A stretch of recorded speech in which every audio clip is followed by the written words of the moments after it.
राजस्थान के जंगल में टूनी चिड़िया अपनी 3 बहुओं के साथ रहती थी। टूनी चिड़िया की तीनों बहुएं एक से बढ़कर एक थी। वो तीनों बहुत ही आलसी थी। बहुओं के होते हुए भी टूनी को ही घर का सारा काम करना पड़ता था।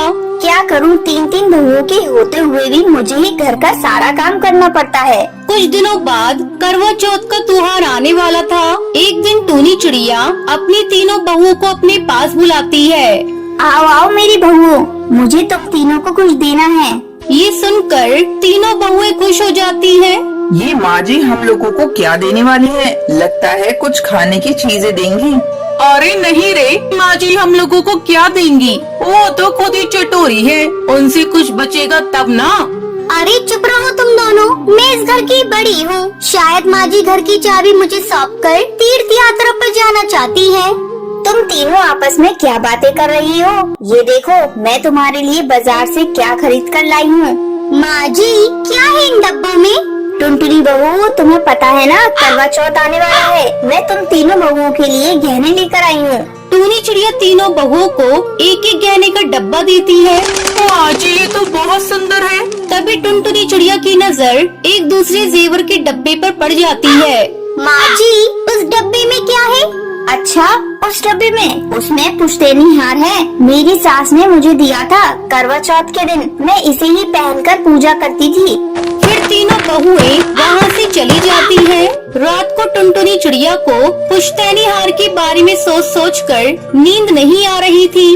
ऐसा करती हूँ, कल सुबह उठकर मैं घर का सारा काम खत्म कर दूंगी। माँ जी जब ये सब देखेंगी तो अपना पुश्तैनी हार मुझे दे देंगी। ऐसा सोचकर टुनटुनी चिड़िया अगले दिन सुबह उठकर घर का सारा काम करने लगती है। बर्तन की आवाज सुनकर सुंदरी कौवी की नींद टूट जाती है। ओह तो ये बात है, घर का सारा काम अकेले करके माँ जी को इम्प्रेस करना चाहती हो, लेकिन मैं ऐसा होने नहीं दूंगी। हार तो मैं ही लूंगी माँ जी से। मैं अभी चाय बनाकर माँ जी को देती हूँ। मेरे हाथ की बनी चाय पीकर माँ जी खुश हो जाएंगी।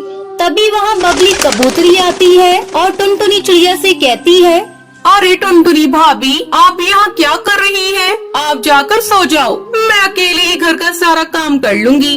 नहीं, मैं भी तुम्हारे साथ काम में लग जाती हूँ ताकि तुम्हारा काम आसान हो जाएगा। पहले मैं माँ जी को चाय बनाकर दे देती हूँ। सुंदरी चाय बनाने लगती है। माँ जी ये लीजिए अदरक वाली चाय। मैंने आज आपके लिए चाय बनाई है, पीकर बताइए कैसी बनी है। क्या कहा बहू, ये चाय तूने बनाई है?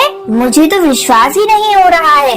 इस तरह कुछ दिन बीत जाते हैं। एक दिन बबली कबूतरी टुनटुनी चिड़िया से कहती है, टुनटुनी भाभी मैं सोच रही हूँ बच्चों के पढ़ने के लिए ट्यूशन लगवा लूँ। आप तो जानती है आजकल की पढ़ाई मुझे समझ में नहीं आती। तभी टूनी चिड़िया ये बात सुन लेती है और बबली कबूतरी से कहती है, नहीं बहू, इसमें बहुत पैसे खर्च होंगे। टुनटुनी बहू तू ही क्यों नहीं बच्चों को पढ़ा देती? तू तो बहुत पढ़ी लिखी है। हाँ हाँ माँ जी, मैं जरूर पढ़ा दूंगी। लगता है माँ जी मुझसे बहुत प्रसन्न है, तभी तो उन्होंने बच्चों को पढ़ाने के लिए मुझसे कहा। अब तो इसमें कोई शक नहीं, वो पुश्तैनी हार मुझे ही मिलेगा। इस तरह तीनों बहुएं अपना आलस छोड़ देती हैं और पुश्तैनी हार की लालच में घर का सारा काम करने लगती है। और एक दिन टूनी चिड़िया अपनी तीनों बहुओं को अपने पास बुलाती है।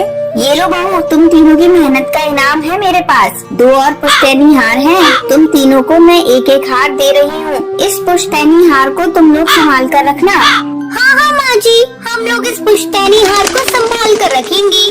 तीनों बहुएं अपनी सास के दिए तोहफे से बहुत खुश हो जाती हैं और तीनों घर की जिम्मेदारी अच्छे से संभालने लग जाती हैं। ये देखकर टूनी चिड़िया बहुत खुश होती है और अपने पूरे परिवार के साथ खुशी खुशी रहने लगती है।